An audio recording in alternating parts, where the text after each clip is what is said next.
¿Qué es el nodo de tierras?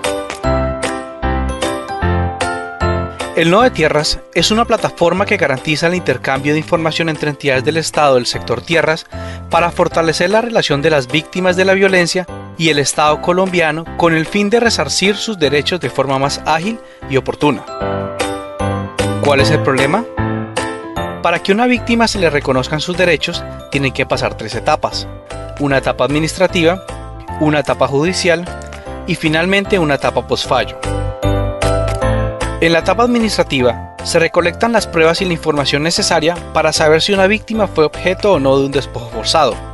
Las principales entidades que intervienen en esta etapa de entrega de información son Superintendencia de Notariado y Registro, UPRA, IGAC, Catastro de Antioquia, Unidad de Restitución de Tierras, Unidad de Atención a las Víctimas, Fiscalía, Dirección de Minas y Agencia Nacional de Tierras.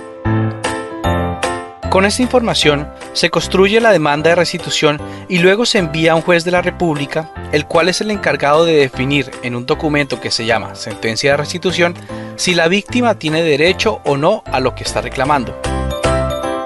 Finalmente, la etapa postfallo, la cual nace con la sentencia de restitución del juez, garantiza que lo que está escrito en dicha sentencia se cumpla completamente.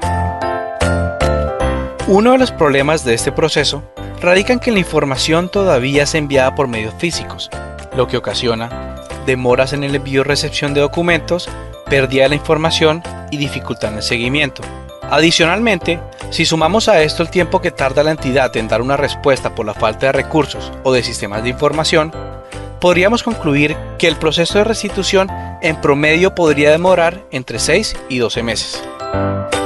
Teniendo este contexto, ¿qué proponemos como solución? Por un lado, fortalecer y adecuar los sistemas de cada entidad para que puedan compartir información. Por otro lado, facilitaremos una plataforma que permita el intercambio de información entre las entidades de forma automática y siguiendo los lineamientos del Ministerio de Tecnologías de la Información y las Comunicaciones. Esta plataforma se llama Bus de Servicios. En cuanto al fortalecimiento y adecuación de los sistemas de cada entidad, en la primera fase del proyecto identificamos 60 servicios de información en 8 entidades del Estado. Adicionalmente, estamos trabajando con el Catastro de Antioquia y con la Unidad de Planificación Rural y Agropecuaria en la identificación de estos servicios, los cuales pueden elevar este número. En cuanto al bus de servicios, es importante resaltar que este tiene 2 componentes, uno de hardware y otro de software. Tanto el componente de hardware como el componente de software serán proporcionados por el Ministerio de Tecnologías de la Información en una plataforma que se llama Tramitador en Línea.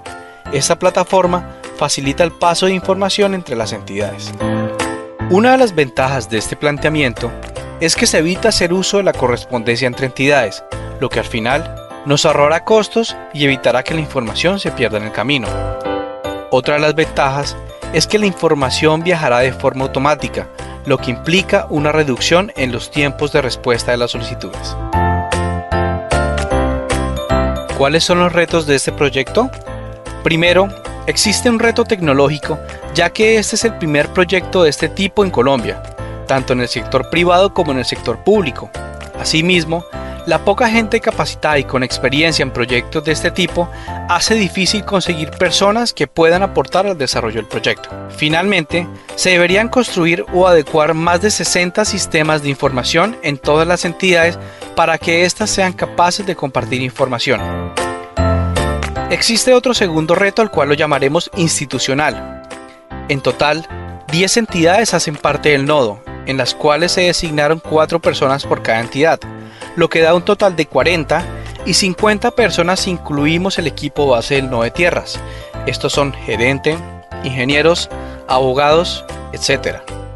El principal reto es colocar a todas estas personas de acuerdo en hablar un solo lenguaje y trabajar juntos para cumplir un mismo objetivo, no sin antes tener presente que cada entidad tiende para su propio lado.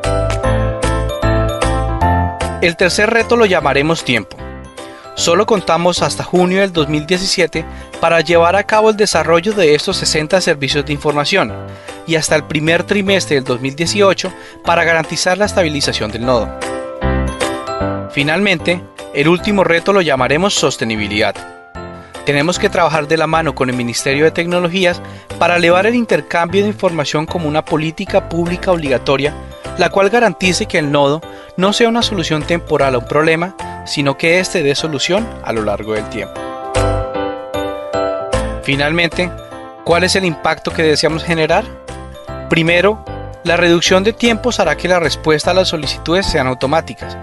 Aunque el nodo pretende reducir en un 60% este tiempo, la realidad es que puede existir una reducción de hasta casi el 100% en algunos servicios. Segundo, reducción de costos. Según un informe creado por la Unidad de Restitución de Tierras en el 2016, hasta la fecha se han gastado aproximadamente 8.650 millones de pesos por concepto de correspondencia entre la URT y algunas entidades que hacen parte del proceso de restitución. El nodo de tierras reduciría este costo a casi cero. Tercero, impacto ambiental. Solamente consideremos que cada solicitud debe ser impresa para ser enviada por correo. Si tenemos en cuenta que cada solicitud en promedio tiene 5 hojas, dejaríamos de talar más de 720 árboles y de utilizar más de 2.200.000 litros de agua, que es lo que se necesita para generar esta cantidad de papel. Cuarto, formalización de tierras. La información que fluye a través del nodo es base para procesos de formalización masivos en zonas afectadas por la violencia. Por ejemplo, entidades como la Superintendencia de Notariado y Registro, IGAC o ANT pueden hacer uso de esta plataforma para consultar información en tiempo real, lo que les permite adelantar procesos de restitución de forma más eficiente.